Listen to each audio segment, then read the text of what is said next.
નક્સલીઓએ પાકિસ્તાનના સિદ્ધિવિનાયક મંદિરમાં તોડફોડ કરી મૂર્તિઓ તોડીને મંદિરમાં આગ લગાવી। ઇસ્લામાબાદ પાકિસ્તાનમાં હિન્દુ, શીખ અને ખ્રિસ્તીઓ લઘુમતી સંખ્યામાં હોવાથી નક્સલીઓ અત્યાચાર કરતા રહે છે, જે બનાવો અવારનવાર સામે આવતા હોય છે। ફરી એકવાર તેવી ઘટના સામે આવી છે, જેમાં પાકિસ્તાનના પંજાબ પ્રાંતમાં કેટલાક ઉગ્રવાદીઓએ બુધવારે સાંજે એક હિન્દુ મંદિરમાં ભારે તોડફોડ કરીને આગ લગાવી હતી। મીડિયાના અહેવાલ અનુસાર જાણવામાં આવ્યું છે કે આ ઘટના પાકિસ્તાની પંજાબ પ્રાંતના સાદિકાબાદ જિલ્લામાં ભોંગ શરીફ ગામ છે। આ ગામમાં કેટલાક હિન્દુઓ પણ રહે છે। તેમણે કેટલાક વર્ષો પહેલા ત્યાં ભવ્ય સિદ્ધિવિનાયક મંદિર બનાવ્યું હતું, જ્યાં બુધવારે સાંજે નક્સલીઓએ તેમના મઝહબના સૂત્રોચ્ચાર કરતા મંદિર તરફ આવી પહોંચ્યા હતા, જેને આગળ વધતા જોઈને કેટલાક લોકોએ વાંધો ઉઠાવ્યો હતો। નક્સલીઓના તેને માર માર્યો હતો।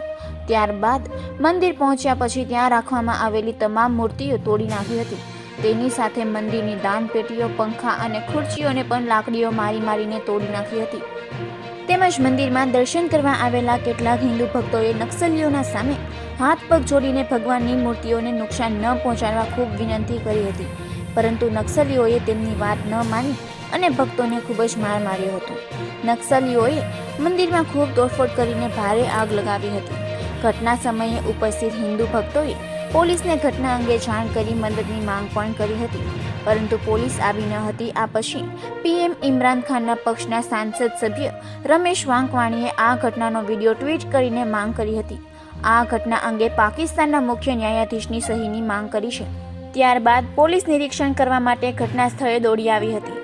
સિદ્ધિવિનાયક મંદિરમાં થયેલી તોડફોડ અને અગ્નિદાહ પછી તે વિસ્તારના હિન્દુઓ ડરી ગયા હતા અને તેઓ સરકારથી ગુસ્સે પણ હતા।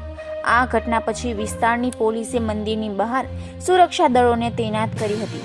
ભારતને માનવ અધિકાર પર વાત કરવા પાકિસ્તાન પીએમ ઇમરાન ખાને આ ઘટના પછી મૌન ધારણ કરી લીધું હતું।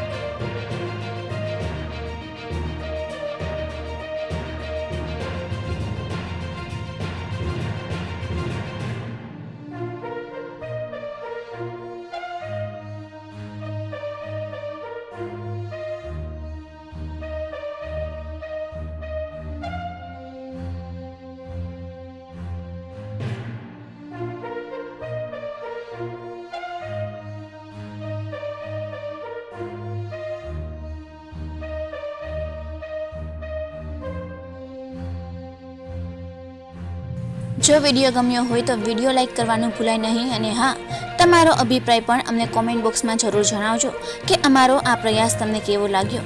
અને હા, સાથે અમારા ત્રિશુલ ન્યૂઝ પેજને પણ લાઈક કરજો। ધન્યવાદ।